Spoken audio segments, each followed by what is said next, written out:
Okay, in this presentation, we're going to be discussing what is called the minimal facts argument for the resurrection of Jesus, and this was recorded at our apologetics ministry at The Ohio State University just recently. Now, we talked a little bit about how God communicates through a couple mediums. One is called natural theology, and the other one's called revealed theology or history.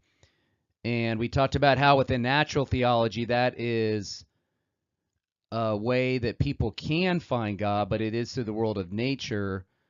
It is based on metaphysical demonstration or philosophical proofs or more of deductive arguments, and that's something that Edward Fazer has dealt with in his latest book, 5 Proofs for the Existence of God. And then in this presentation, we will be dealing with mostly history.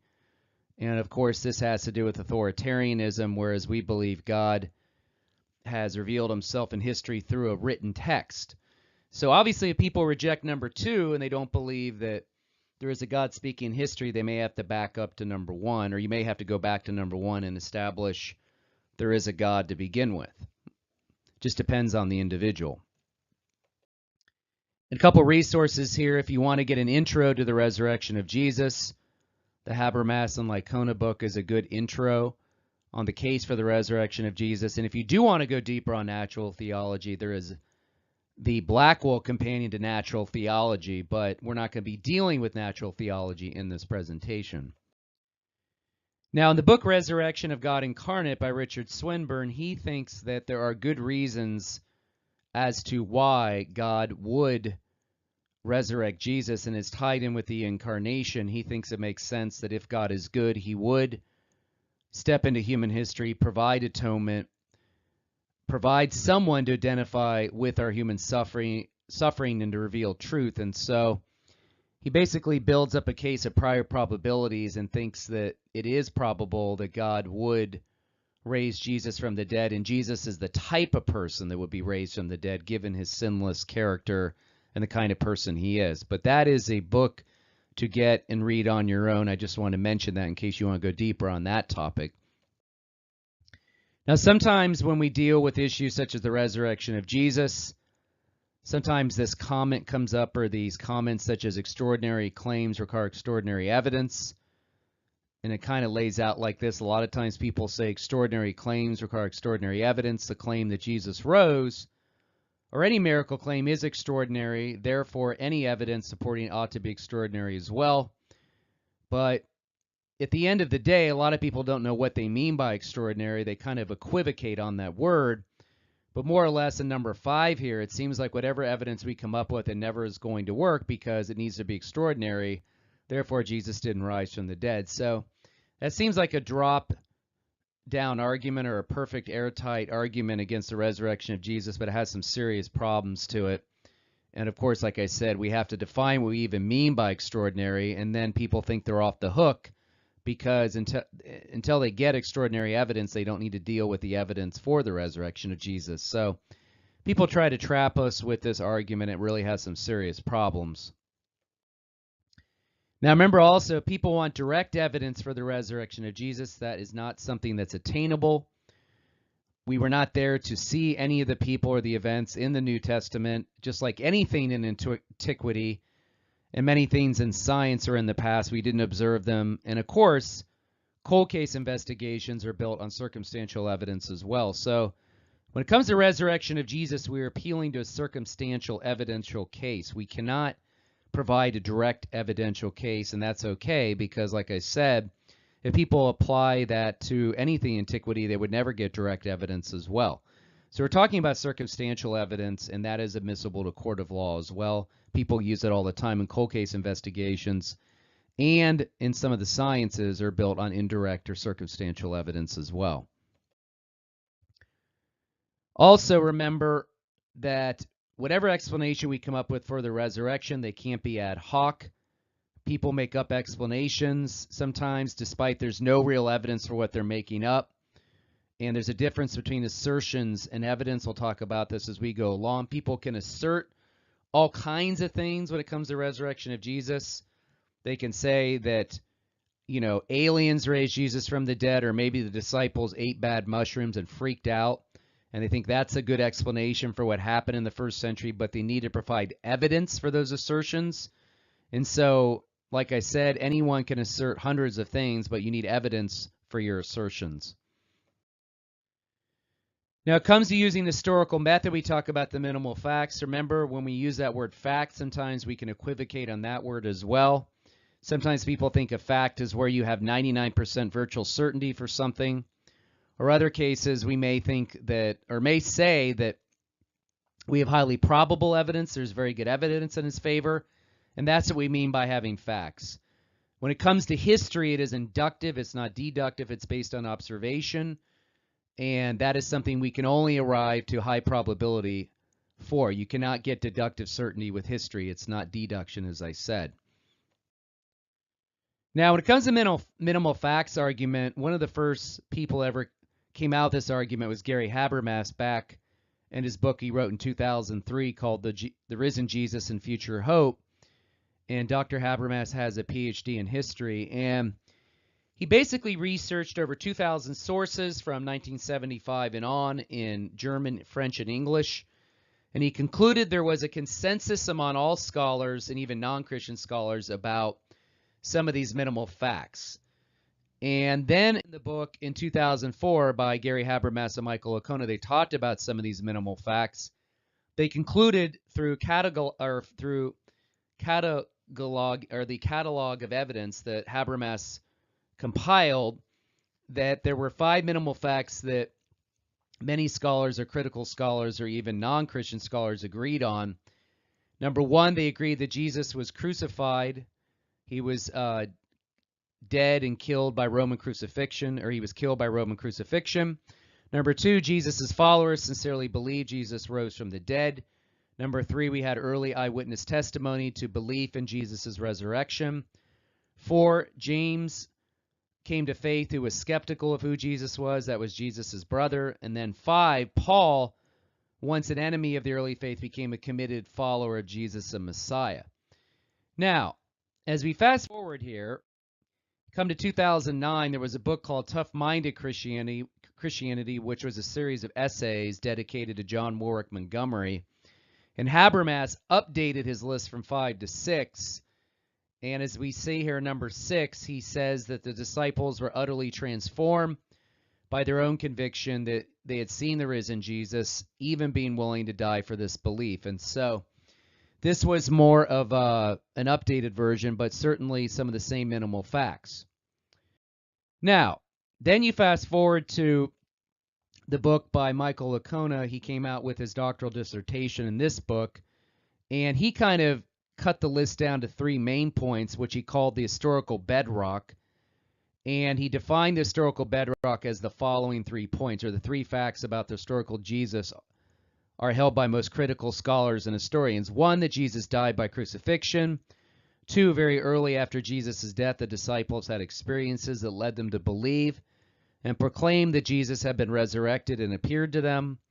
And 3rd, within a few years after Jesus' death, Paul came to faith after personal experience that he interpreted as a post-resurrection appearance of Jesus to him. Now, when it comes to defining the historical bedrock, what Licona means by that, he says some facts are so strongly evidenced that they are virtually indisputable. These facts are referred to as historical bedrock. And so the historical bedrock have to meet 2 criteria. First, they are so strongly evidenced that the historian can fairly regard them as historical facts. And then second, the majority of contemporary scholars regard them as historical facts. And why are they historical facts? Because they are, number 3 here, they are typically considered to be highly probable if they're attested to in multiple independent sources.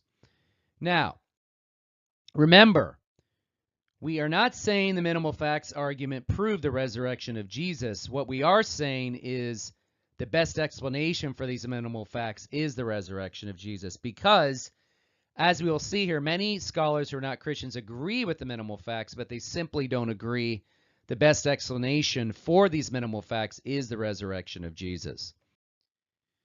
So when we're talking about explanations, what the minimal facts argument is using is what's called inference to the most reasonable explanation, or something called abduction.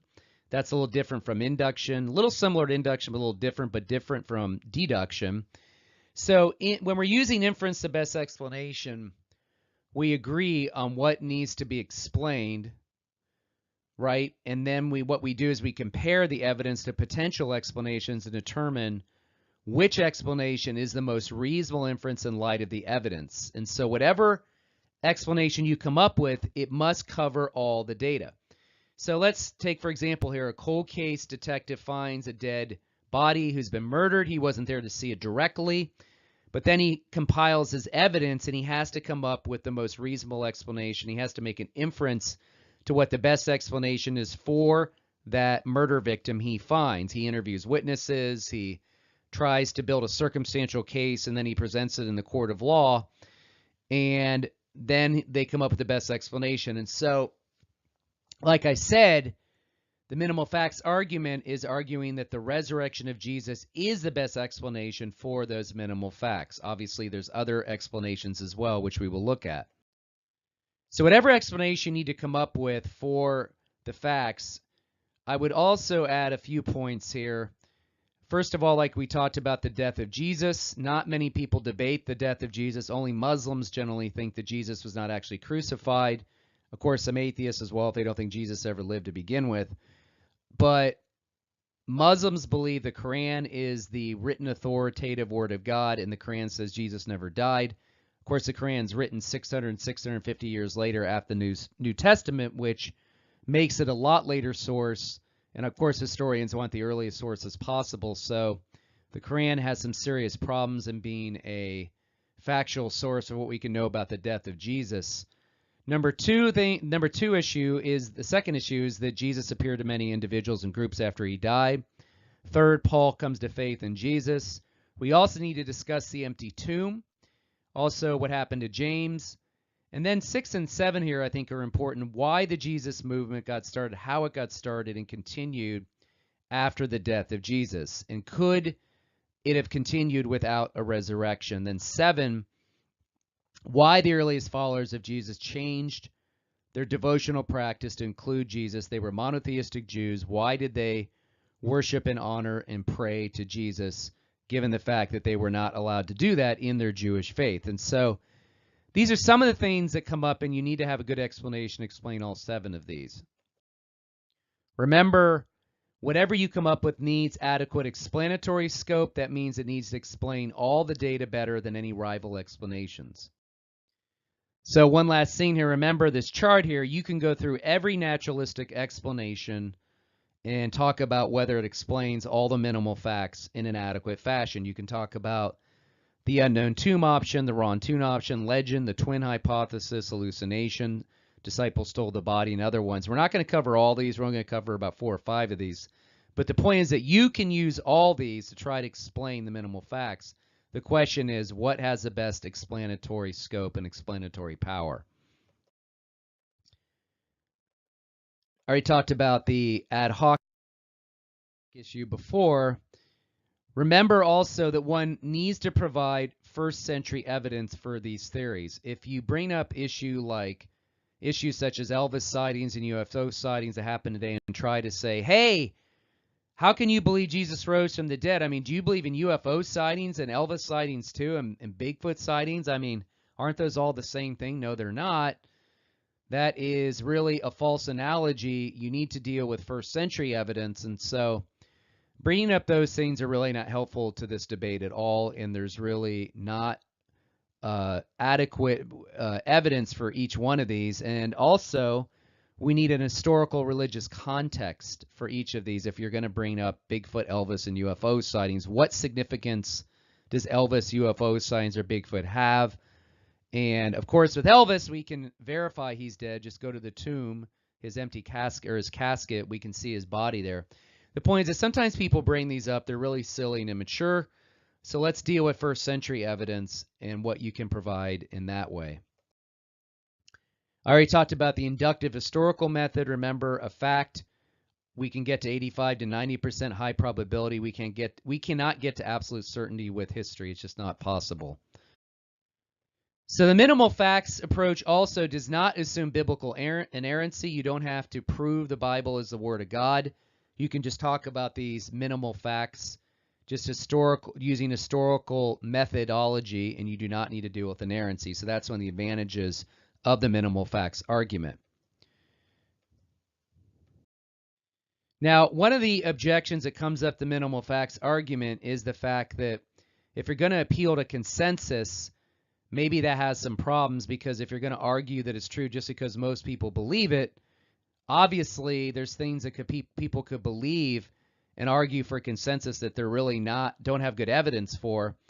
And as Habermas says here, one of the strongest methodological indications of historicity occurs in a case can be built on accepted data that are recognized as well established by a wide range of otherwise diverse historians. So when it comes to consensus issues, and people say, well, you really just, that's very dangerous just to appeal to consensus. Remember, number two here, the question is why such a diverse group of scholars, historians agree with these minimal facts. So when we're providing evidence for the minimal facts, we are explaining why there is a consensus. Now, number three here, I know that we probably know that when it comes to neo-Darwinian model, people appeal to consensus all the time in the scientific community because they think there is good evidence and reasons as to why there is a consensus, as to why the neo-Darwinian model is a good hypothesis to explain biological change and other issues, or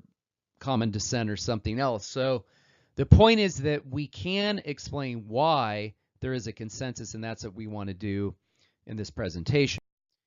Now, in Bart Ehrman's book, Did Jesus Exist? The Historical Argument for the Existence of Jesus, he talked about some of the things historians look for when they're trying to assess historicity or trying to assess whether an event happened or whether a person did something they claim to do or something like that in history, especially antiquity.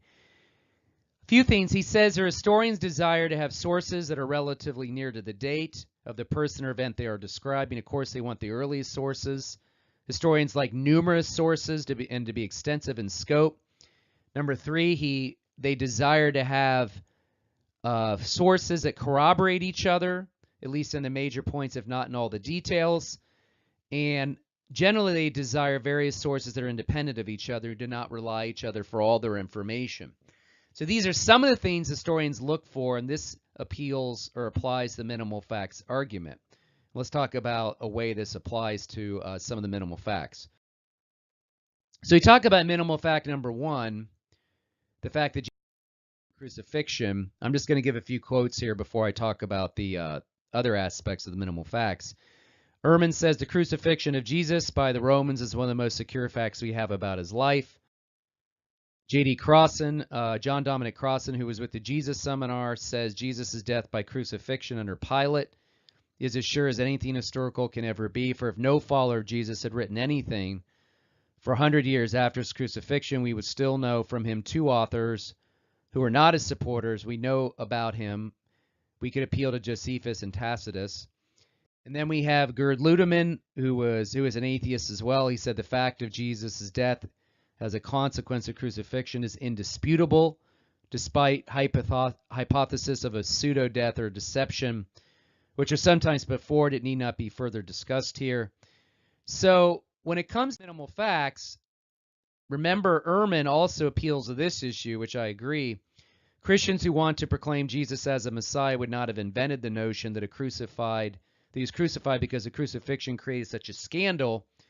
And that's what Paul talks about being a stumbling block for Jews. He said, where did this tradition come from? It must have actually happened. He's basically saying it's very unlikely that a group of first century Jews would invent a crucifixion story about their Messiah, given the scandalous nature of crucifixion and given how hated crucifixion was by Jewish people and how abhorrent it was. Certainly not a winner to tell people that your Messiah has been crucified. Now, remember, as I just said here, Ehrman talked about how historians like these kinds of things. They want a lot of sources. They want them early. They want sources that corroborate with each other. They want them to be independent of one another. And when it comes to the resurrection of Jesus, we do have numerous sources, and they all corroborate with each other. You have 4 biographies written before the 1st century saying Jesus was crucified. You have Paul, who is earlier than the Gospels. Paul's letters are written earlier than the Gospels. And Paul gets some of his information from the other apostles, but he says in many cases that Jesus was crucified. We have other New Testament documents saying Jesus was crucified. We have the book of Acts that talks about Jesus was crucified.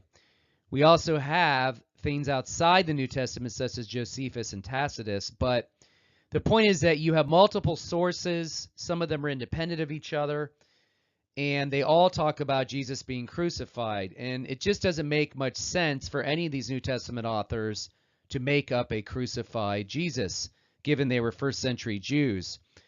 And then when it comes to Josephus, if you read the Arabic version that was produced by Shlomo Pines, of course, he talks about Pilate condemning Jesus to die. There's not a whole lot of debate in Josephus's writings that he does talk about Jesus dying, about Pilate condemning him to die, but there are obviously other parts of Josephus that are very contested. But definitely this one done by Pines is present in all the Greek manuscripts of Josephus, and it accords well with grammar and vocabulary elsewhere.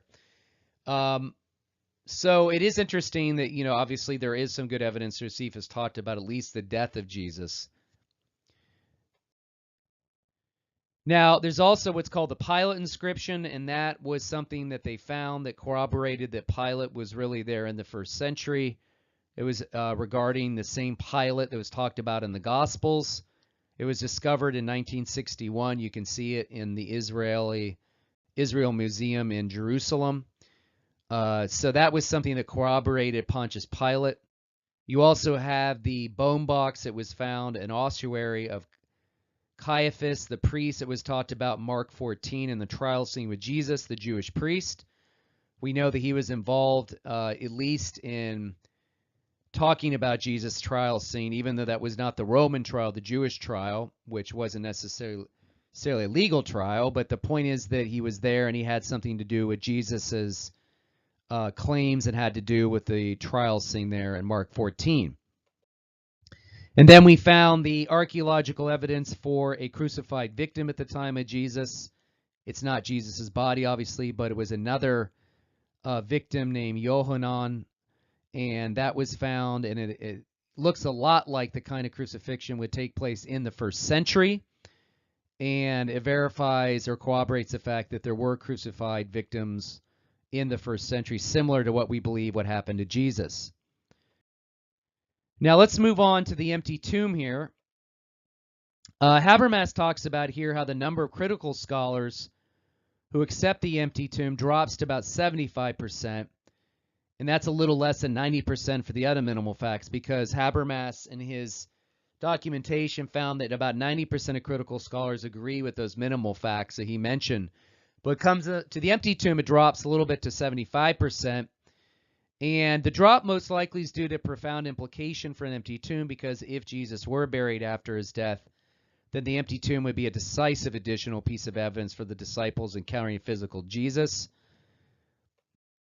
Now, remember, with the burial of Jesus, of course, all four canonical Gospels state that Joseph of Arimathea asked Pilate for the body of Jesus. And after Pilate granted the request, he wrapped Jesus' body in linen cloth and laid it in a tomb. We know that Paul's creed in 1 Corinthians 15 implies an empty tomb, or implies a burial there as well. If Paul says Jesus was buried, actually Paul does say Jesus was buried. He doesn't mention the empty tomb explicitly, but a burial would imply an empty tomb, and this means the location of the tomb would be known in Jerusalem to both Jews and followers of Jesus. Now, some other sources that mention the empty tomb are Justin Martyr's dialogue with Trypho. That was an apologetic work that was done in the 2nd century. You have some Jewish rabbinical literature talking later on that Jesus was not in his grave, and something in Tertullian. So there are some other resources that talk about the empty tomb, not quite as strong as the New Testament, obviously.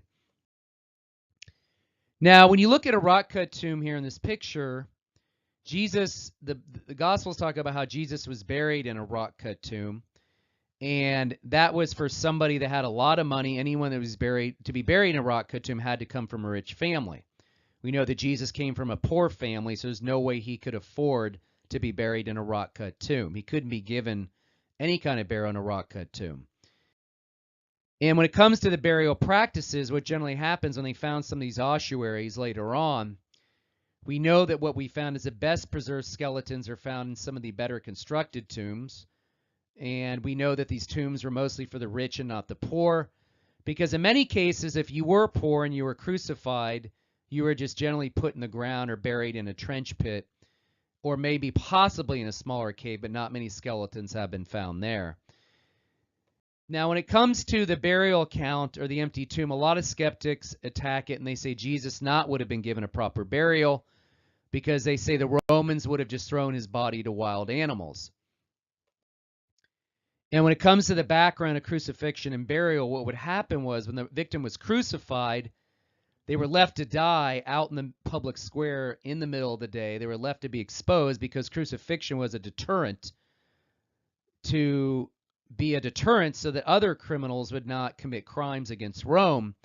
And so the bodies of the crucified were usually left unburied. They're left out there to rot, and animals and birds could pick away at them. Or actually, the birds would come and pick away at their scalp.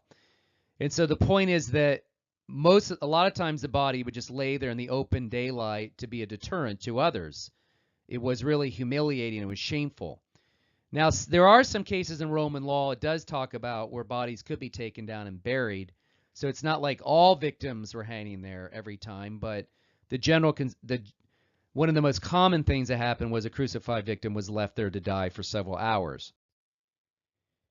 And so in this case, and we talk about the burial for executed victims, executed victims were not to be buried properly, but definitely not in places of honor such as the family tomb. And it even talks about this in some of the rabbinical literature. It says here, neither a corpse nor the bones of a corpse may be transferred from a wretched place to an honored place, nor, needless to say, from an honored place to a wretched place, but if to a family tomb, even from an honored place to a wretched place, it is permitted. And so there were some restrictions about moving the body. If a body was buried in a ground, it couldn't be buried to a family tomb, or it was buried in a family tomb, it couldn't be buried or transferred to somewhere else. And then number 3 here, not only was a body of a criminal not to be buried in a place of honor, but no public mourning for executed criminals was permitted.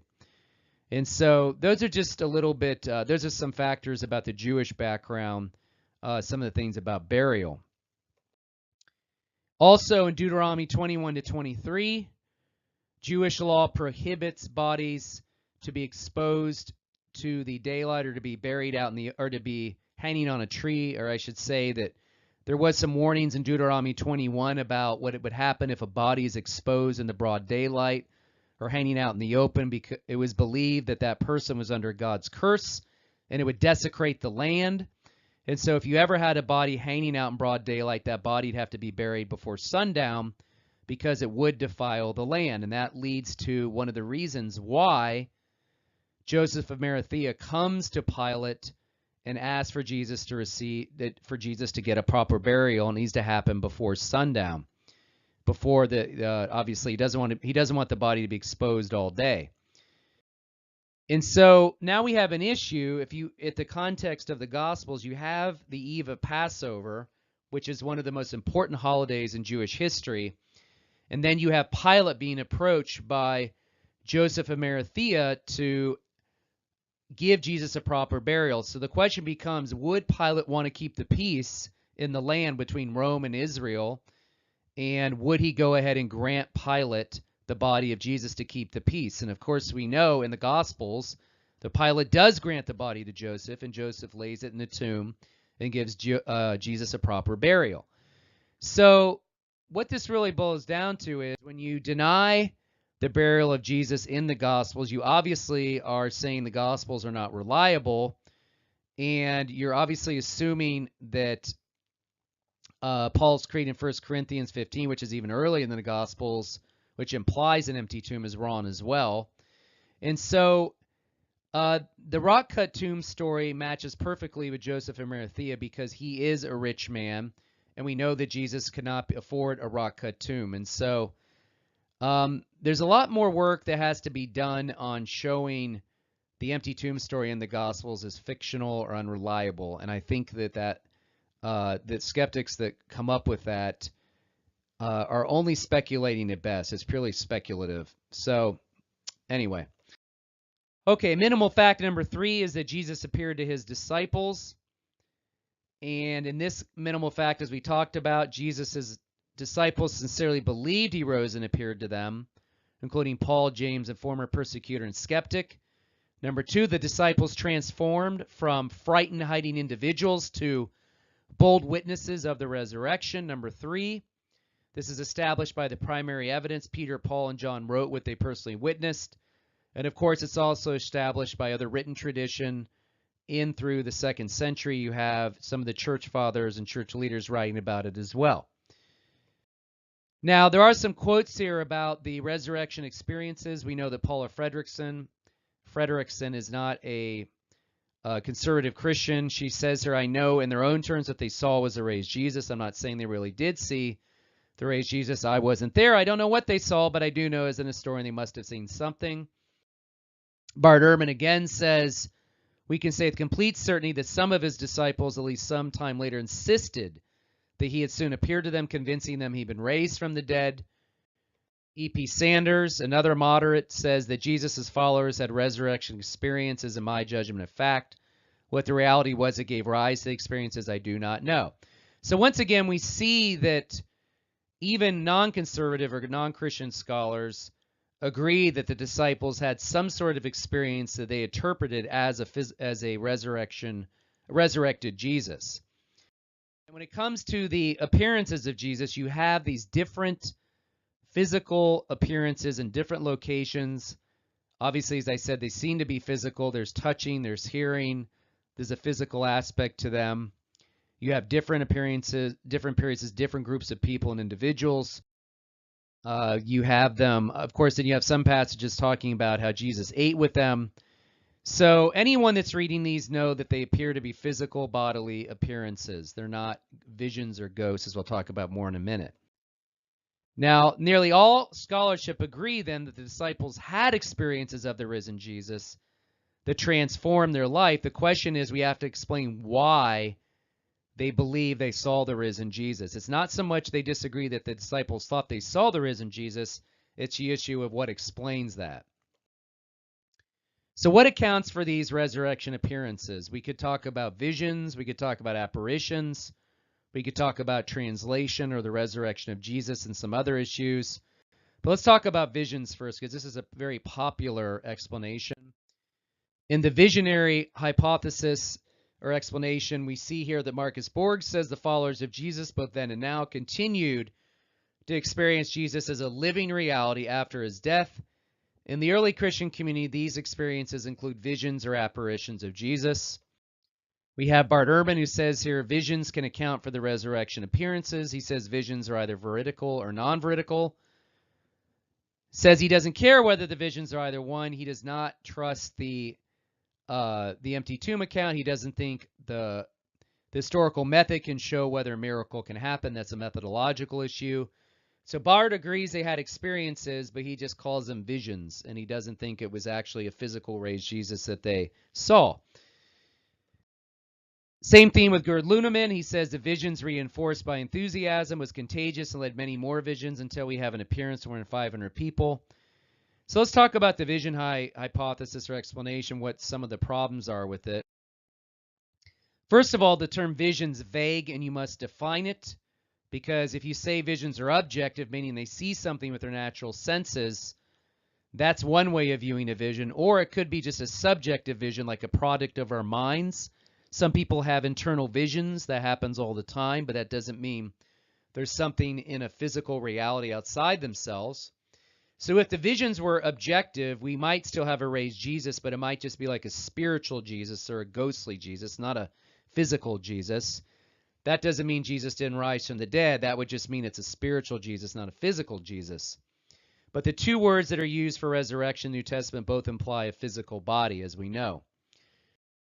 And so anyone that reads the four Gospels know, or even the New Testament in general, know that Paul and others talk about visions. The book of Acts talks about them having visionary experiences. Paul talks about his own visions.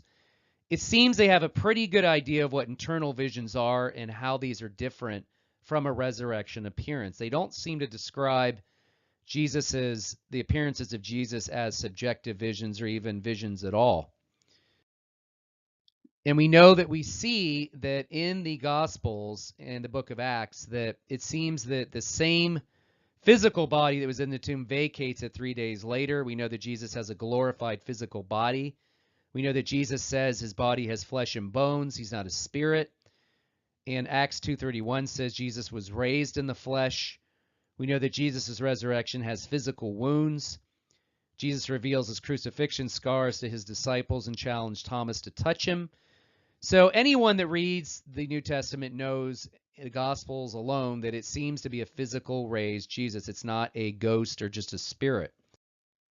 Now, Dale Allison says in his book Resurrecting Jesus, he talks about the apparition issue. That is something we mentioned before. Apparitions are usually, it's a word that's used for visual, paranormal, related manifestations of deceased loved ones, such as ghosts.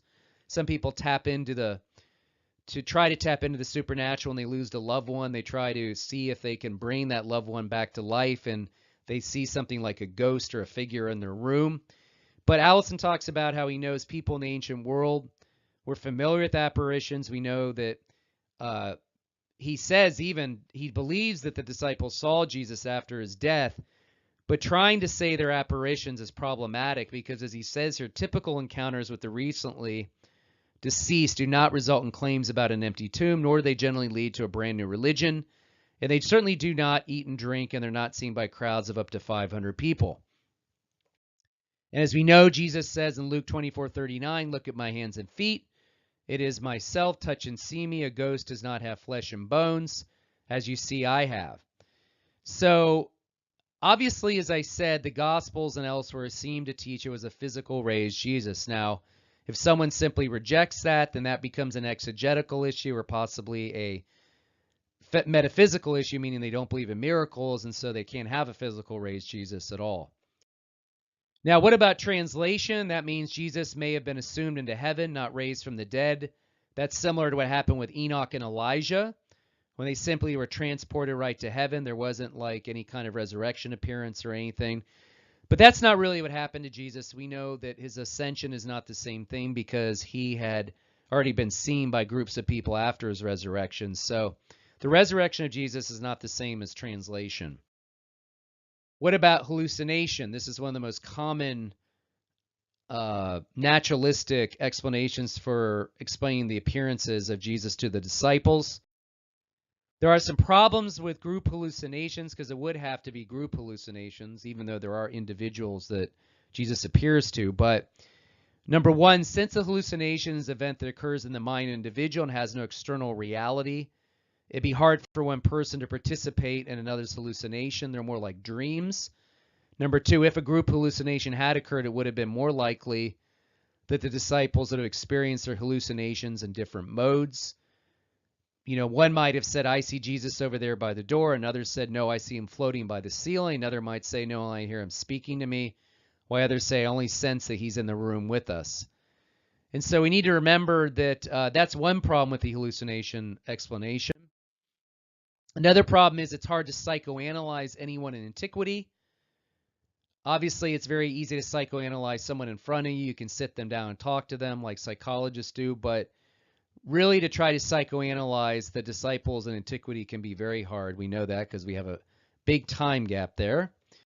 And then finally, remember, for a group hallucination to occur, generally three things must be in place. You need expectation. So that means the disciples would need to be expecting Jesus to rise from the dead, which what we know through the Gospels are not expecting him to rise from the dead. There's generally needs to be some emotional excitement. We don't see a lot of that throughout the Gospels. They seem to be more in a state of grief. And then third, they must be informed beforehand, at least concerning the broad outline of the phenomenon that will constitute a collective hallucination. And that means they had to have something in their background that would tell them that a Messiah is going to rise from the dead. Something in their Jewish thinking that would say that we do have an idea of a Messiah rising from the dead, and that already is in the background of thinking. But we know that was not in Messianic expectations, and there's nothing in the Old Testament that explicitly says the Messiah will rise from the dead. We know the disciples didn't think he would rise from the dead. They didn't understand what Jesus was talking about when he said he would die and rise from the dead.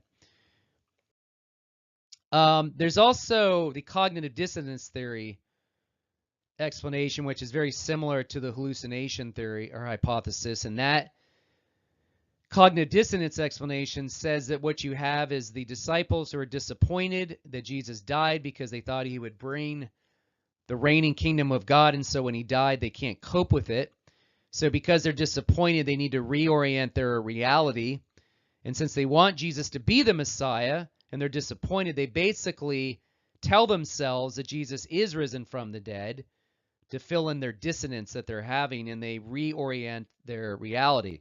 So this would mean that basically Jesus didn't rise from the dead. The disciples made up a story that he rose from the dead to deal with their dissonance. And of course, that puts us right back to other psychological possibilities, such as the hallucination or vision hypothesis, because once again, you don't really have a physical raised Jesus, and they're thinking they are seeing a raised Jesus, and then they're making up a story. And so that means they were deceived. And you also have the empty tomb problem, because even if they thought they saw a raised Jesus and he wasn't really there, that means that he's in a tomb somewhere, and they could find the tomb and bring it out and display it and stop the Jesus movement in broad daylight, because we know the disciples started proclaiming Jesus' resurrection in Jerusalem, the same place where he was crucified. So the cognitive dissonance explanation has some real problems as well. Now, what about fraud? Maybe the appearances can be accounted for by fraud. Maybe it was just a hoax. And of course, here's a nice illustration William Lane Craig uses. Okay, so here's the plan. Maybe the disciples come together and say, we have the body, we'll go ahead and hide it somewhere, and then we will go ahead and preach it and go ahead and get martyred or killed for it. And then they say, who's with this on me? And so who's with me on this? So you'd have to come up with some very good motivations for why the disciples would lie about the resurrection story and go ahead and make it up. Most people lie for three reasons: for financial gain, sexual gain, and power. We know when we read throughout the New Testament, we don't see any evidence that any of the disciples or apostles gained any of these three things. If anything, the New Testament speaks against sexual immorality. We know that most of them were martyred early on in the book of Acts. We see that happening. Paul's being persecuted, and we certainly don't see much financial gain. So there's not a lot of motive there for them to lie. And secondly, as I said, the Romans could easily bring out the tomb if they knew where it was, or the Jews as well, and just display the body and stop the Jesus movement. Remember, also, like I said, whatever explanation you give it has to cover all the information, all the data we have. So, like I said, whatever explanation you come up with, you also need to explain how the Jesus movement got started and continued on after the death of Jesus. And the question becomes, could it have continued on without a resurrection? And secondly, why the early followers of Jesus changed their devotional practice to include Jesus. And so we'll wrap up with these two issues. And then, of course, Paul coming to faith in Jesus as well. Now, Josephus lists some of these figures here that were Jews who led messianic revolts. And when you lead a messianic revolt, that doesn't necessarily mean you're called the Messiah. It just means you go ahead and lead a revolt against Rome and you try to stop Roman occupation. And any figure that does that, or any of these figures like we see here, were stopped, they were squashed, they were killed. And then generally the Jews would look for another one to come along, and then he would die, and then they'd look for another one. So the pattern continues on. And the point is that none of these movements carried on after their leader was killed. And so the question becomes, could the Jesus movement carry on after Jesus was crucified, after he was embarrassed and humiliated on a Roman crucifixion stake in the first century? It's a possibility, but generally speaking, in Jewish thinking, once your messianic leader is killed, you generally look for a new one to come along. And we know that that is not what happened with Jesus. They did continue to follow him. Of course, that was based on the resurrection. We also know that we see a mutation, as Larry Hurtado talks about, in the devotional practice of those early monotheistic Jews. They start to pray to Jesus. They include them in their devotional life. He's honored. He is prayed to. He is worshipped. The same things they the same ways they worship the God of Israel, they then begin to include Jesus within their devotional life. And so that calls for an explanation as well. And most likely a dead crucified Jesus would not be able to account for those things. And the resurrection is one of those things that definitely needs to be explained and why it plays a role in this early mutation and devotion to Jesus. Now remember with Paul, of course, he did not follow the Jesus movement from the beginning. We know that the language he uses was persecute and destroy. He tried to stop the early Jesus movement.